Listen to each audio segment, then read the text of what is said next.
Regulation of respiratory movements.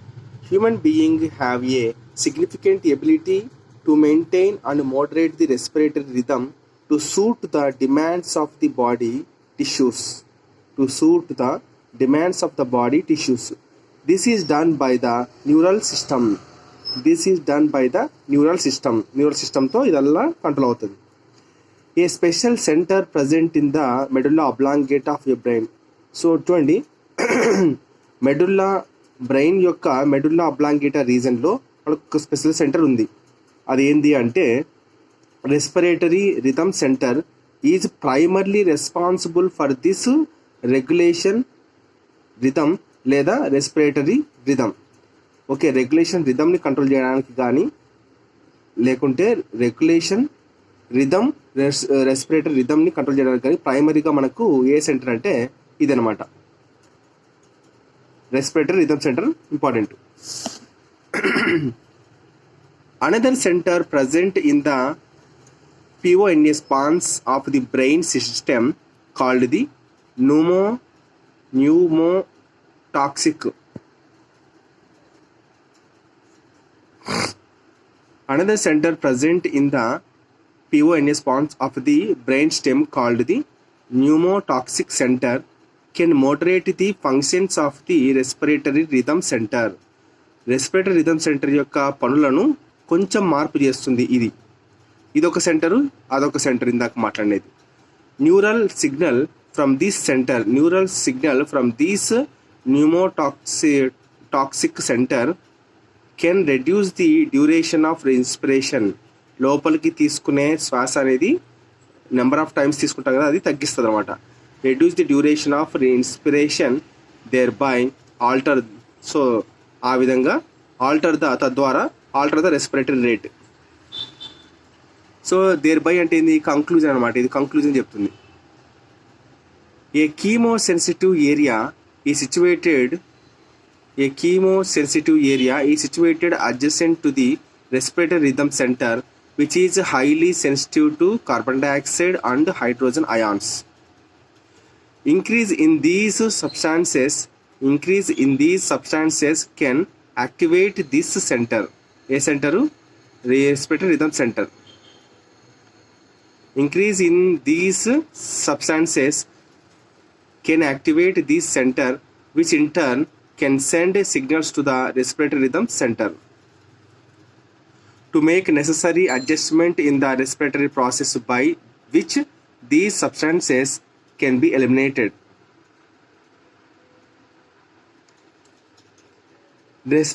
Receptors associated with aortic arc and carotid artery also recognize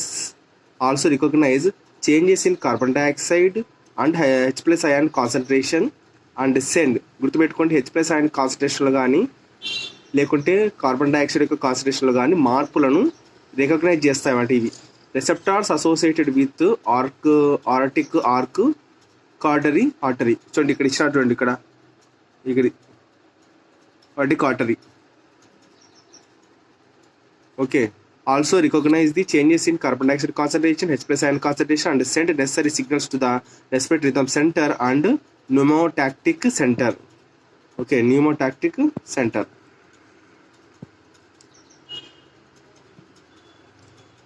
Center for necessary actions. Increase in the rate and depth of breathing when their concentration is high. Increase in the rate and depth of breathing when their concentration is high. The role of oxygen in the regulation of respiratory rhythm is quite insignificant. పెద్ద గుర్తింపు లేదు.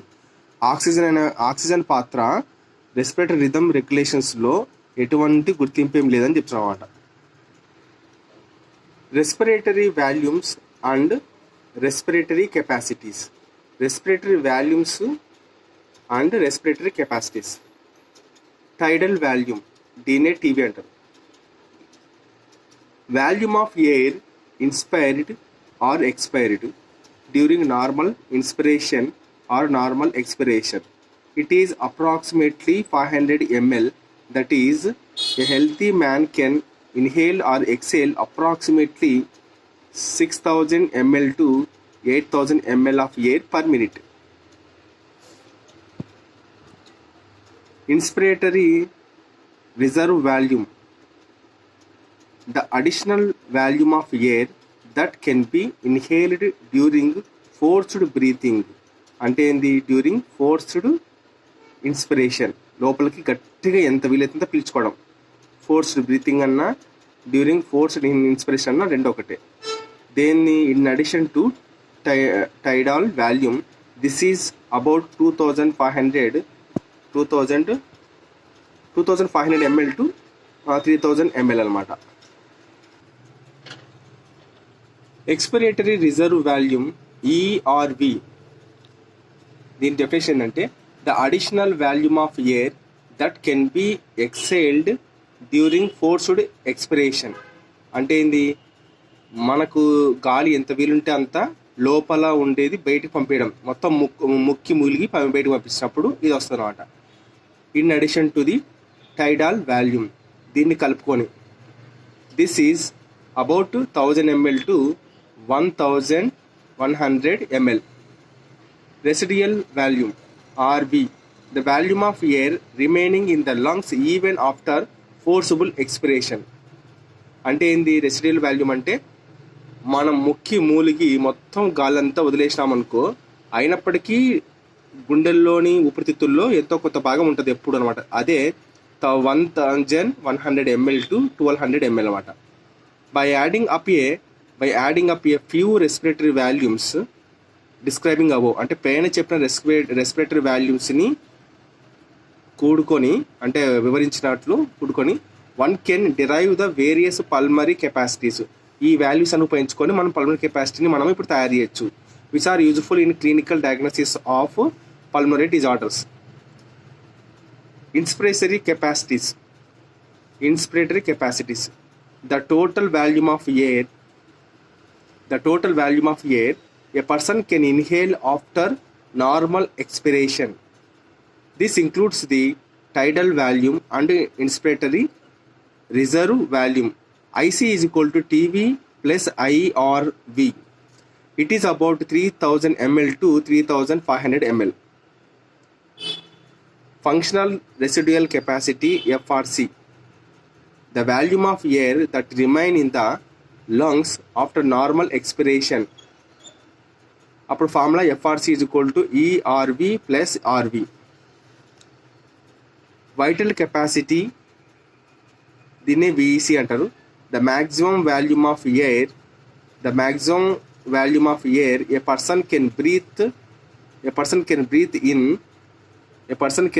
in after forced expiration. This include ERV, TV and IRV, or the maximum volume of air of a person can breathe out after forced inspiration. So VC is equal to TV plus IRV plus ERV. Total lung capacity, మొత్తం ఊపిరితిత్తుల యొక్క lung capacity ఎంత అంటే అన్ని చెప్పాల్సింది. చూడండి, గుర్తుపెట్టుకోండి, ఇక్కడ TLV is equal to VC plus RV. Okay, TLV is equal to VC అంటే ఈ రెండు వస్తాయి. VC అంటే ఇది ఇది TB VRC. So next RV అంటే ఈ రెండు వస్తాయి అన్నమాట, గుర్తుపెట్టుకోండి. So the total volume of air accommodated in the lungs at the end of the forced inspiration. This include RV, ERV, TV and IRV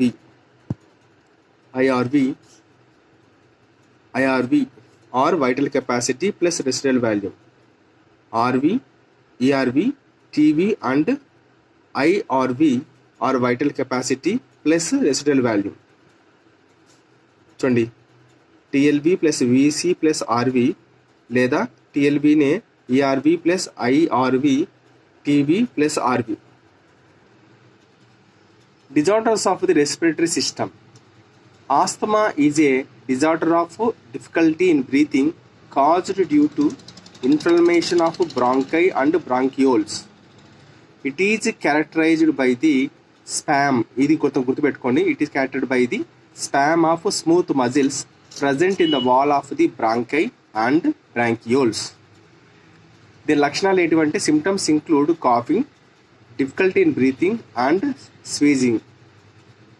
in the case of asthma the allergen causes the release of histamines. గుర్తుపెట్టుకోండి, allergy అనేది దీని కారణంగా histamines release చేస్తుంది.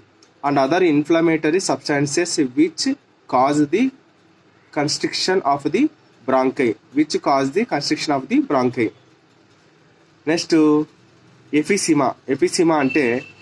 ఎఫిసిమా is a chronic disorder in which alveolar wall are damaged.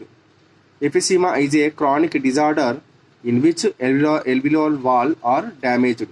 అంటే ఇది ఊపిరితిత్తుల యొక్క alveolar walls అనేవి డ్యామేజ్ అవుతాయి.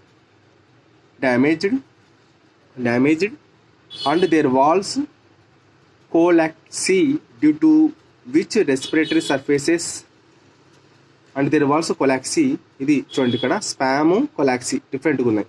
డ్యూ టు విచ్ దీని కారణంగా respiratory surface area of exchange of gases is decreased. దీని కారణంగా respiratory surface area of exchange of gases is decreased. The lung shows larger but fever alveoli. And more fibrous and less elastic. The lung shows larger but fewer alveoli and more fibrous and less elastic. One of the major causes of this is smoking of tobacco. గుర్తుపెట్టుకోండి, smoking of టొబాకోకు కారణం అయ్యి ద్వారా వచ్చే రోగం ఏదంటే emphysema. Next బ్రాంకియోసిస్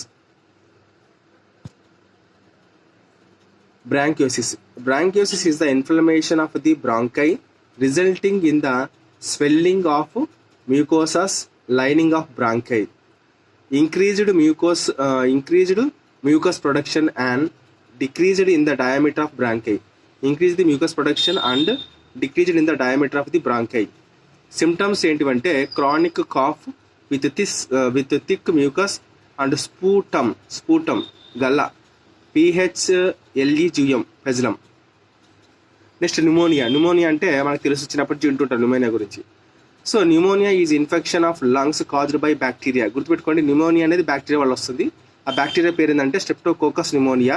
మరియు bacteria వల్లే కాదు, కొన్ని వైరస్ల వల్ల, కొన్ని ఫంగైల వల్ల, ప్రోటోజోమల్స్ వల్ల, మైకోప్లాజమ్స్ వల్ల కూడా వస్తారన్నమాట. దీనికి లక్షణాలు ఏంటంటే ఇన్ఫ్లమేషన్ ఆఫ్ లంగ్స్ అంటే ఇది మంట, accumulation of mucus in alveoli, చిన్న alveoli మొత్తం చీము నిండుకోబోయి ఉంటుంది.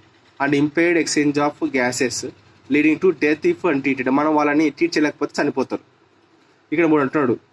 ఒక ఎంఫిసిమా పాయింట్ ఏంటంటే స్మోకింగ్ ఆఫ్ టొబాకో ద్వారా వచ్చిన రెస్పిరేటరీ డిజార్డర్ ఏంటంటే ఎంఫిసిమా ఇది కానీ, లేకపోతే క్రానిక్ బ్రాంకైటిస్ పైన మాట్లాడండి, క్రానిక్ బ్రాంకైటిస్, తర్వాత ఆస్తమా. ఈ 3 1 2 3 న్యూమోనియా కాదు, వదిలేసేయండి. ఈ 3 comes under chronic obstructive pulmonary disease, COPDS.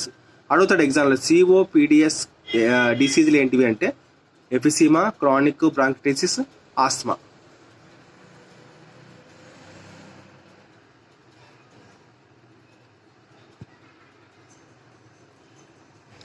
Occupational respiratory disorders అంటే ఏంది? ఆక్యుపేషనల్ అంటే ఏంది? పని చేసే ప్లేసుల్లో వచ్చే respiratory disorders. These are caused by exposure of the body to the harmful substances from certain industries, especially those involving grinding or stone breaking. Long-term exposure of the body to such substances can give rise to inflammation of respiratory passage and lungs, leading to several disorders. Asbestosis, ASBESTOSIS. asbestosis ఎలా వస్తుందంటే మనకు asbestos dust వల్ల వస్తుంది. Silica dust వల్ల వస్తుంది. చూడండి, silica dust mining industry and queries అంటే తెలుసు కదా, బొగ్గు గనులు క్వారీస్ అంటుంది అలాని మైనింగ్ ఇండస్ట్రీ. తర్వాత సైడ్రోసిస్. సిలికోసిస్ అంటే సిలికా డస్ట్, సైడ్రోసిస్ అంటే మనకు ఐరన్ పార్టికల్స్ టిష్యూలోకి డిపాజిట్ అయిన వల్ల వస్తాయన్నమాట. సైడ్రోసిస్ మనకు చాలా టైప్స్ ఉన్నాయి. ఏదంటే చూడండి ఇక్కడ న్యూమోకోనోయిసిస్ అదొక సైడోసిస్. తర్వాత హైపర్ ఫెర్మియా సైడోసిస్. తర్వాత haemosiderosis which cause the recurrent, గుర్తుపెట్టుకొని మళ్ళీ తిరిగి రీకరెంట్ ఎల్విలార్ హెమరేజ్.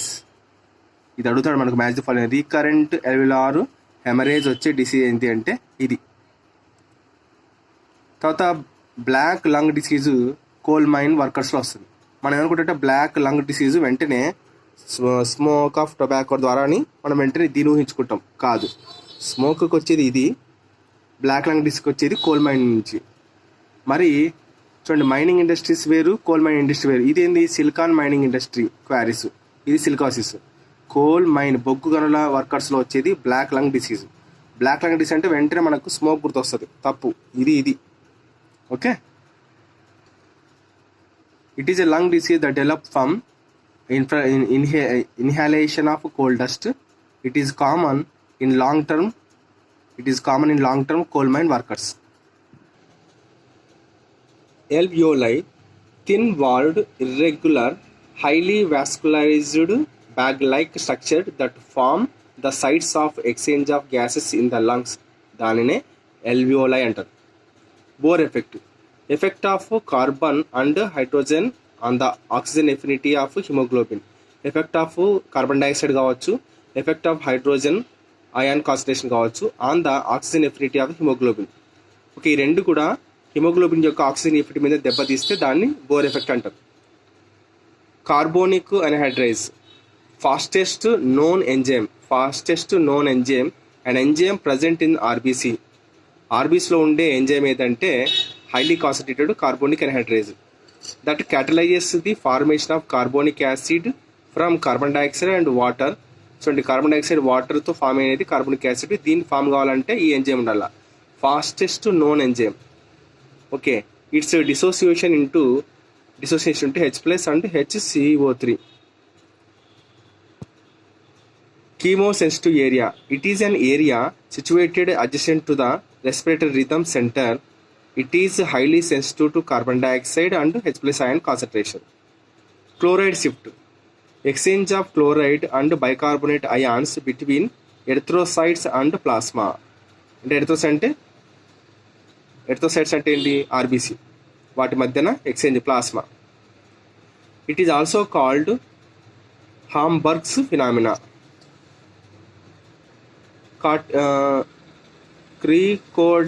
క్రికాయిడ్ కార్టిలేజ్ ఎక్కడ ఉందంటే circular cartilage that forms the lower and posterior part of the wall of the larynx. Circular cartilage ఇది ఒక, ఇప్పుడు చూడండి, క్రికాయిడ్ కార్టిలేజ్ అనేది circular cartilage that forms the lower and posterior part of the wall of the larynx. Okay. Glottis, it is a opening of the larynx into pharynx. Glottis అంటే it is an opening of larynx into the pharynx. pharynx వచ్చిన తర్వాత larynx వస్తుంది.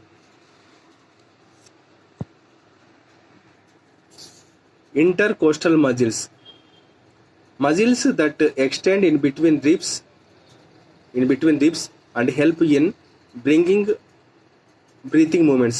దాన్నే intercostal muscles అంటారు.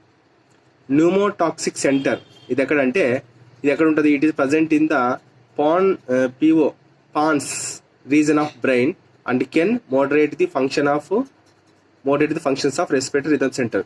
Okay, brain యొక్క pons రీజన్లో ఉంటుంది. ఇది రెస్పిరేటరీ రిథమ్ యొక్క ఫంక్షన్స్ను కొంచెం మార్పు చేస్తుంది అనమాట. అందుకే దీన్ని న్యూమోటాక్సిక్ సెంటర్ అంటారు. Pulmonary exchange of oxygen and carbon dioxide between pulmonary capillaries and alveoli of lung. Pulmonary capillaries and alveoli of lung. Okay, right. Respiratory rhythm center, a specialized center present in the medulla region, primarily responsible for regulation of respiration. దాన్ని చూసినాం మనం, respiration. Systematic exchange of oxygen and carbon dioxide between systematic capillaries and tissues. గుర్తుపెట్టుకోండి, ఇక్కడ pulmonary capillaries and ఊపిరితిత్తులకి, alveoli of ఊపిరితిత్తులకు మధ్యన ఉంటే pulmonary exchange. ఇక్కడ సిస్టమాటిక్ టిష్యూస్ మధ్యన టిష్యూస్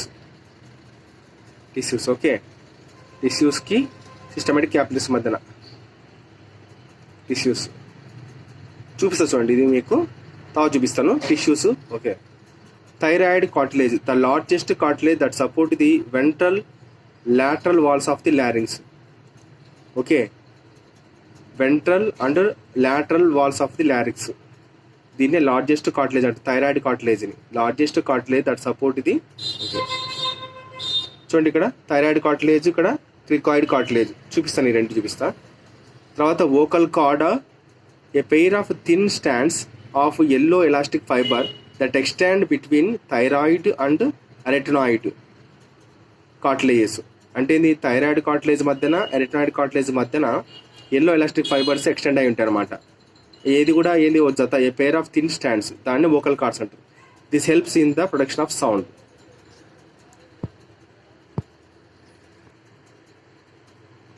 చూడండి థైరాయిడ్ కార్టిలేజ్ వెంట్రల్ సైడే ఉంది, అది మనకు తెలుసు.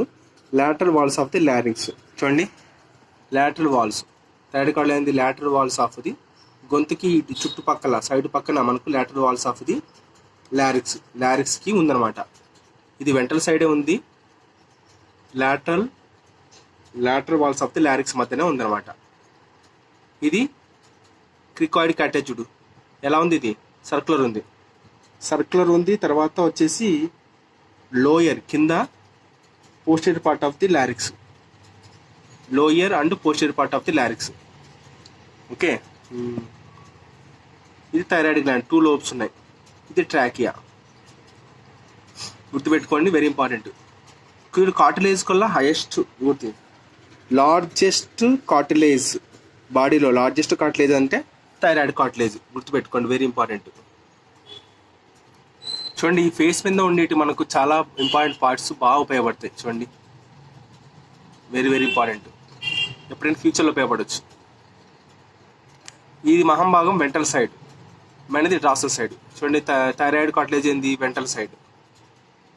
ఇక్కడ చూడండి థైరాయిడ్ కార్టిలేజ్ పైన ఉంది, దాని కింద ఎరిటనాయిడ్ కార్టిలేజ్ ఉంది, వోకల్ కార్డ్స్ ఉన్నాయి. తర్వాత వచ్చేసి క్రికాయిడ్ కార్టిలేజ్ ఉంది కింద సర్క్యులర్ పోస్టీరియర్, అందుకే దీన్ని పోస్టీరియర్ అన్నారు. ఇంతటితో ఈ చాప్టర్ రికార్డ్ అంతా అయిపోయింది.